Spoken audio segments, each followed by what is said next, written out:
तो इस फिल्म की शुरुआत में हमें मिन्हो नामी एक बहुत बड़े बिजनेसमैन को दिखाया जाता है जो हाल ही में बेल पर जेल से छूट कर आया है क्योंकि उसके ऊपर उसकी गर्लफ्रेंड किम के मर्डर का इल्जाम है। जेल से बाहर निकलते ही मिन्हो अपनी लॉयर को बुलाता है केस डिस्कस करने के लिए। लॉयर को ये केस लड़ने के लिए पूरी डिटेल्स चाहिए थी। वो मिन्हो से सवाल करती है कि आखिर उस दिन होटल में क्या हुआ था, किम कैसे मरी थी और उसका इल्जाम तुम तक कैसे आया, पुलिस को किसने कॉल की, मुझे सारी बातें डिटेल से बताओ। इन सवालों के जवाब देते हुए कहानी फ्लैशबैक में चली जाती है और दिखाया जाता है कि जिस दिन किम का मर्डर हुआ था उस दिन मिन्हो किम से मिलने के लिए एक होटल में गया था। मिन्हो ने बताया कि वो और किम तो बातें कर रहे थे कि अचानक मिन्हो ने इस होटल के बाहर पुलिस को देखा। मिन्हो ने कहा कि मैं घबरा गया था, मैं बस उस जगह से भागना चाहता था, लेकिन इससे पहले कि मैं वहां से चला जाता उस जगह पर कोई आदमी आ गया। उसने मेरे सर पे हमला किया जिससे मैं बेहोश हो गया। जब मैं होश में आया तो मैंने देखा कि किम वहां रूम में नहीं थी। मैं वॉशरूम में गया तो वहां किम की लाश पड़ी हुई थी। इससे पहले कि मैं कुछ समझ पाता पुलिस कमरे में आ गई और उन्होंने मुझे ही किलर समझ के अरेस्ट कर लिया। सीन प्रेजेंट में आते हैं। लॉयर मिन्हो की बात करते हुए कहते हैं, तुम 100% सच नहीं बोल रहे हो मिन्हो, मैंने पुलिस की फाइल भी देखी है और सारी इन्वेस्टिगेशन रिपोर्ट भी ली है। उस कमरे में किसी भी तीसरे इंसान के होने का कोई साइन नहीं था। मुझे प्लीज सच बताओ, जो तुम छुपा रहे हो मुझे वो सब भी जानना है। मिन्हो काफी देर खामोश रहता है। तब लॉयर उसे एक लड़के की पिक्चर दिखाती है और उससे पूछते हैं, क्या तुम इस लड़के को जानते हो, ये कुछ दिन पहले गायब हुआ था। पहले तो मिन्हो ने इस पिक्चर को देखकर साफ उसे पहचानने से इनकार कर दिया, लेकिन जब लॉयर ने उससे कहा कि तुम सच बोलो तो मिन्हो इस लड़के की भी कहानी बताने लगा। कहानी एक और मर्तबा फ्लैशबैक में गई और हमें दिखाया गया कि कुछ महीनों पहले मिन्हो अपनी गर्लफ्रेंड किम से मिलने के लिए जा रहा था। मिन्हो मैरिड था और आजकल उसे रिग्रेट होने लगा था कि वो अपनी वाइफ को धोखा दे रहा है इस रिलेशन के जरिए। इसलिए वो अपनी गर्लफ्रेंड किम से कहता है कि वो जल्द ही इस रिलेशन को तोड़ देगा। किम जस्ट टाइम ड्राइविंग कर रही थी। ये बात सुनकर वो गुस्से में आ जाती है और उसका ध्यान ड्राइविंग से हट जाता है। सामने से आने वाली गाड़ी भी उसे नजर नहीं आती। इससे पहले कि इन लोगों का एक्सीडेंट हो जाता, किम जल्दी से अपनी गाड़ी को ड्रिफ्ट करते हुए दोनों कार्स को टकराने से बचा लेती है। ऐसा करके उन्होंने अपनी गाड़ी तो संभाल ली थी, लेकिन सामने वाली गाड़ी का एक्सीडेंट फिर भी हो चुका था। किम और मिन्हो ने जब बाहर निकल के देखा तो दूसरे आदमी की गाड़ी बिल्कुल डैमेज हो चुकी थी। किम ने आगे बढ़कर दरवाजा खोलकर चेक किया। गाड़ी में जो लड़का था उसकी मौत हो चुकी थी और ये लड़का कोई और नहीं बल्कि वही पिक्चर वाला लड़का है जिसके बारे में लॉयर मिन्हो से सवाल कर रही थी। इस लड़के का नाम हान था। मिन्हो बताता है कि उस लड़के की मौत को देखकर मैं बुरी तरह घबरा गया। मैं पुलिस को कॉल करने ही वाला था, लेकिन किम ने मुझे रोक लिया, ये कहते हुए कि इस रोड पर किसी ने हमें देखा नहीं है। हम फजूल में पुलिस को कॉल करके खुद इस केस में फंसेंगे और हमारी रेपुटेशन भी डाउन हो जाएगी। इससे बेहतर हम खुद इसकी लाश को कहीं ठिकाने लगा देते हैं और चुपचाप यहाँ से निकल जाते हैं। अब इससे पहले कि ये लोग हान की यानी उस लड़की की लाश को ठिकाने लगा देते, यहाँ पर पुलिस की एक कार आ जाती है। पुलिस की कार को देखते हुए मिन्हो दोबारा घबराया, लेकिन किम नहीं घबराई। पुलिस ने यहाँ आकर जब एक्सीडेंटल कार को देखा तो उन दोनों से पूछा कि क्या मसला हुआ है। किम ने बड़े आराम से झूठ बोल दिया कि कुछ नहीं, बस हम दोनों का एक्सीडेंट हो गया था और हमने मामला आपस में सुलझा लिया है। यानी उसने पुलिस के सामने ऐसा प्रिटेंड किया था कि सामने वाली कार जिसका एक्सीडेंट हुआ है वो हान की नहीं बल्कि मिन्हो की कार है। पुलिस के सामने उन्होंने अपनी कार इंश्योरेंस कंपनी को भी कॉल की, जिससे पुलिस को बिल्कुल शक नहीं हुआ और पुलिस वाले वहां से चले गए। पुलिस के यहाँ से जाते ही अब किम मिन्हो से कहती है, तुम यहाँ से चले जाओ, तुम चाहते थे ना हमारा रिलेशन खत्म हो जाए, आज से तुम्हारा और मेरा रिलेशन खत्म हुआ। यहाँ जो हुआ ये एक सीक्रेट है जो हम दोनों के दरमियान रहेगा, बिल्कुल इसी तरह जिस तरह हमारा रिलेशन सीक्रेट रहा। चाहते हुए तुम हान की कार को यहाँ से ले जाओ। मिन्हो हान की कार लेकर वहां से चला गया, जबकि किम जाकर अपनी कार में बैठ गई। लेकिन एक्सीडेंट होने की वजह से अब ये कार स्टार्ट नहीं हो रही थी। किस्मत से तभी एक बूढ़ा आदमी वहां से गुजरा और उसने किम से पूछा कोई प्रॉब्लम है, तो किम ने उसे बताया अभी मेरी गाड़ी का एक्सीडेंट हुआ था, उसके बाद से ही मेरी गाड़ी ऑन नहीं हो रही। यह आदमी किम की मदद करने के लिए इसकी गाड़ी को रिपेयर करने की कोशिश करता है, लेकिन गाड़ी के अंदर फॉल्ट ज्यादा था। वो आदमी किम से कहता है, मेरा घर पास में ही है, अगर तुम चाहो तो मैं तुम्हारी मदद कर सकता हूँ। किम उसकी मदद लेने के लिए मान जाती है और वो बूढ़ा आदमी किम की गाड़ी को टक करके अपने घर ले आता है। काफी घंटों की मेहनत के बाद उस बूढ़े आदमी ने किम की गाड़ी को बिल्कुल ठीक कर दिया था। वो किम से कहता है, आपकी गाड़ी अब ठीक हो गई है, आप यहाँ से जा सकती हैं।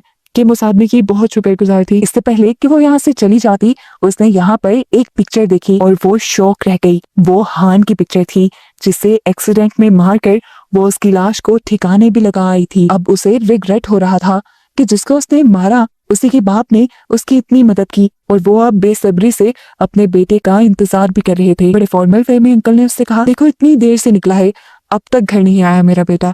साथ साथ वो अपने बेटे को कॉल भी मिला रहे थे। अब किम के हाथ में मौजूद फोन बजने लगा जो कि हान का था। वो घबरा गई क्योंकि अंकल भी फोन की आवाज सुन चुके थे। किम ने जल्दी से फोन सोफे पर रख दिया और अंकल को लगा कि शायद आज उनका बेटा फोन लेकर ही नहीं गया, और ऐसे किम अपने आप को साफ करते हुए वहां से चली गई। यहाँ मिन्हू उस एक्सीडेंट को भुलाने के लिए अब ज्यादा से ज्यादा टाइम अपनी वाइफ, फैमिली और बिजनेस के साथ गुजारने लगा था, जिसकी वजह से बहुत ही जल्दी उसका बिजनेस ग्रो भी कर जाता है। ऐसे ही एक दिन एक पुलिस ऑफिसर मिन्हू से मिलने के लिए उसके ऑफिस आ जाता है और वो उससे पूछता है कि जिस दिन उसने हाईवे पे सफर किया था उसी दिन हाईवे पे एक एक्सीडेंट भी हुआ था।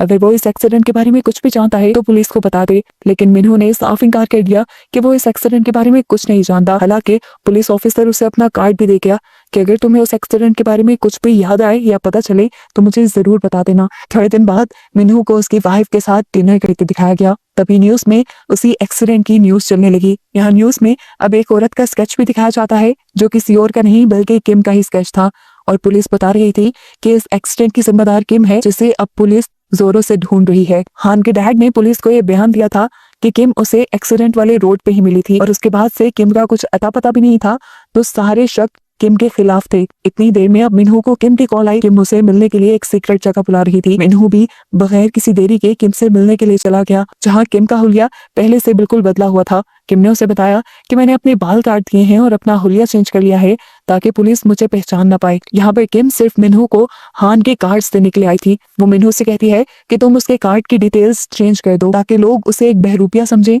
और पुलिस का ध्यान हमारे से डाइवर्ट हो जाए। मिन्हू किम की बात मानता है और हान के सभी कार्ड्स की डिटेल्स चेंज करने के बाद उसके कार्ड्स भी जला देता है। अब जब पुलिस को इन्वेस्टिगेशन के दौरान हान के कार्ड्स की डिटेल्स चेंज मिलती हैं तो उन्हें लगता है कि हान एक फ्रॉड था, वो कुछ इलीगल काम करता था और शायद पुलिस से बचने के लिए वो ये सारे नाटक कर रहा है। पुलिस को उसका गुमना यानी उसकी मिसिंग भी उसी का एक प्लान लग रहा था। इसी तरह ये केस बंद हो गया और मिन्हू भी काफी रिलैक्स हो गया। अब ज्यादा से ज्यादा बिजनेस पे ध्यान देने की वजह से मिन्हू का बिजनेस भी दिन ब दिन ग्रो करने लगा और बहुत ज्यादा प्रॉफिट होने लगा। जबकि दूसरी तरफ दिखाया गया कि हान के डैड ने पुलिस से दोबारा रिक्वेस्ट की हान को ढूंढने के लिए। उन्होंने पुलिस को यकीन दिलाया कि हान कोई फ्रॉड नहीं था। उन्होंने हान के सारे पुराने डॉक्यूमेंट्स भी उन्हें दिखाए और बोला कि अगर सबूत हान के खिलाफ जा रहे हैं तो यकीनन इसका मतलब है कि हान किसी मुसीबत में है। हान के डैड ने पुलिस से रिक्वेस्ट की कि प्लीज आप दोबारा से इन्वेस्टिगेशन करें, उस जंगल की तो जरूर तलाशी लें जहां पर आखिरी मर्तबा हान की कार को देखा गया था। हान के डैड की रिक्वेस्ट मानते हुए पुलिस वाले दोबारा से इस केस को ओपन कर देते हैं और इन्वेस्टिगेशन शुरू कर देते हैं। यहाँ तक कि रात में जंगल की तलाशी के लिए भी निकल जाते हैं। पूरी रात जंगल में ढूंढने के बावजूद भी इन्हें कोई सबूत नहीं मिला। अगली सुबह हान के डैड जब घर वापस आए तो उन्होंने देखा कि उनकी वाइफ दरवाजे पे बेहोश पड़ी थी। शायद वो हान का रास्ता देखते देखते थक कर बेहोश हो गई थी। उन्होंने उठाकर अपनी वाइफ को जाकर कमरे में लिटाया। अब वो थक चुके थे इस सब चीज से। उन्हें अपनी वाइफ की हालत देखकर बहुत ज्यादा दुख हो रहा था। सीन्स अब दोबारा प्रेजेंट में आए और हमें मिन्हू को लॉयर के सामने बैठा दिखाया गया। मिन्हू ने लॉयर से कहा कि जिस दिन किम का मर्डर हुआ था उस दिन मेरे और किम के अलावा उस कमरे में हान के डैड भी मौजूद थे, जिन्होंने पहले मुझे बेहोश किया और फिर किम को मार दिया क्योंकि वो अपने बेटे की मौत का बदला लेना चाहते थे। लॉयर पूछते हैं कि आखिर उन्होंने केस में फिर तुम्हें क्यों फंसाया? तब मिन्हू कहता है क्योंकि मैंने सच नहीं बोला था, इसीलिए उन्होंने मुझे मारा तो नहीं लेकिन मुझे जेल भेजकर मुझे मेरी गलती का एहसास जरूर दिलाया। यहाँ पे मिन्हू लॉयर को ये भी बताता है कि इस सब में हान के डैड के साथ साथ हान की मॉम भी इन्वॉल्व थी, जिन्होंने हान के डैड के कमरे से निकलते ही पुलिस को कॉल कर दी और मुझे पकड़वा दिया। लॉयर की सारी कहानी सुनकर उठ खड़ी हुई और उसने मिन्हू से कहा, तुमने जो स्टोरी सुनाई है वो बिल्कुल अलग है। असल स्टोरी अब मैं तुम्हें बताती हूँ। कहानी एक और मर्तबा फ्लैशबैक में चली जाती है और हमें दिखाया जाता है कि असल में जिस दिन हान का एक्सीडेंट हुआ था उस दिन कार किम नहीं बल्कि मिन्हू खुद ड्राइव कर रहा था। उसने अपने रिलेशन को खत्म करने की जो भी कहानी खड़ी थी वो सब झूठ थी। उस दिन उसका खुद रोड पे ध्यान नहीं था जिसकी वजह से एक्सीडेंट हुआ और हान मर गया। किम तो यहाँ पे ठीक थी। असल में किम ही पुलिस को कॉल करना चाहती थी और मिन्हू ने ही उस दिन किम को पुलिस को कॉल करने से रोका था, क्योंकि मिन्हू को लग रहा था कि अगर ऐसा कोई केस उसका पुलिस के सामने आ जाएगा तो वो बड़े बड़े बिजनेस टाइकून में अपना नाम नहीं बना सकेगा।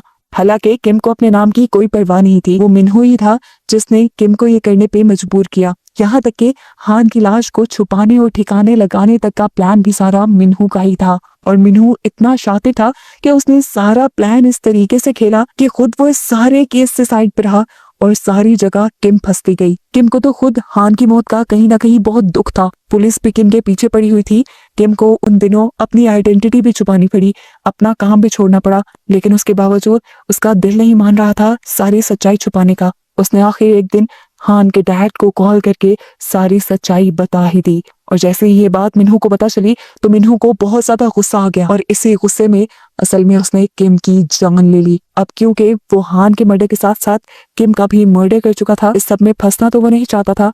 उसने अपने आप को भी चोट लगाई और वहां पे बेहोश हो गया और फिर ये सारा ड्रामा किया कि उसे जबरदस्ती उसकी दोस्त के मर्डर के केस में फंसाया जा रहा है। जैसे जैसे लॉयर की सारी स्टोरी मिन्हू को बता रही थी, मिन्हू का मुंह खुला का खुला रह गया था। वो हैरान था कि लॉयर को सारी सच्चाई कैसे पता है, हालांकि सारी सच्चाई तो मिन्हू ने कभी किसी को बताई ही नहीं। यहाँ लॉयर उससे कहते हैं, घबराने की बात नहीं मिस्टर मिन्हू, मैं आज भी आपके साथ हूँ और आपका केस लड़ने के लिए तैयार हूँ, लेकिन मुझे बता दें कि आखिर आपने हान और हान की कार को छुपाया कहाँ पे है। हान के पास अब दूसरी कोई चॉइस नहीं थी कुछ छुपाने की, इसलिए उसने लॉयर को सच बता दिया कि उसने हान की डेड बॉडी को उसकी कार के अंदर ही डालकर एक लेक में डुबा दिया था। यहाँ पर मिन्हू एक बहुत ही दर्दनाक कन्फेशन करता है कि जब मैं हान की गाड़ी को लेक के अंदर फेंकने गया था तो इस टाइम गाड़ी के अंदर हान जिंदा था। वो मुझसे अपनी जान की भीख मांग रहा था, लेकिन मैं रिस्क नहीं ले सकता था।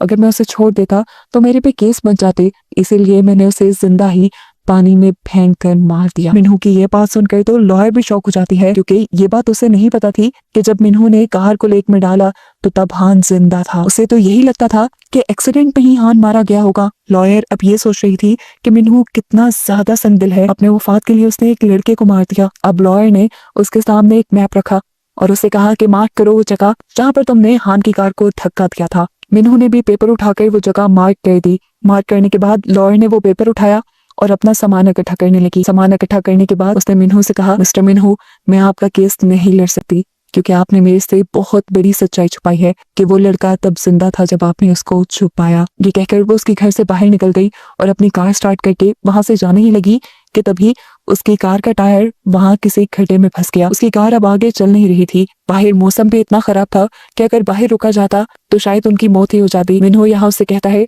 कि अगर आप चाहें तो मेरे घर पे स्टे कर सकती हैं।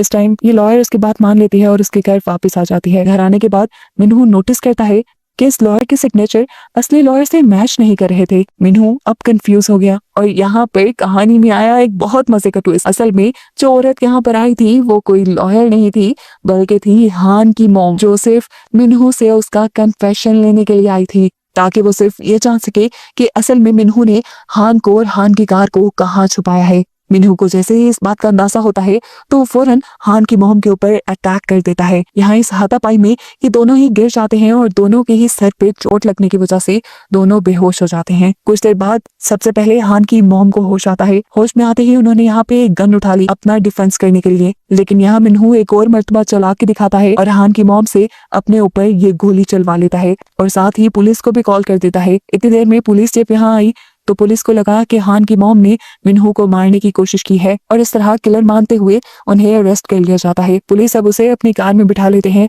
कार में बैठते ही वो पुलिस ऑफिसर्स को सारी कहानी बता देती है और मिन्हू का कन्फेशन दे देती है। साथ ही साथ उसने पुलिस को वो लोकेशन भी दी थी जहां पर हान की लाश को ठिकाने लगाया था मिन्हू ने, और ये लोकेशन उसने मिन्हू से ही पता करवाई थी।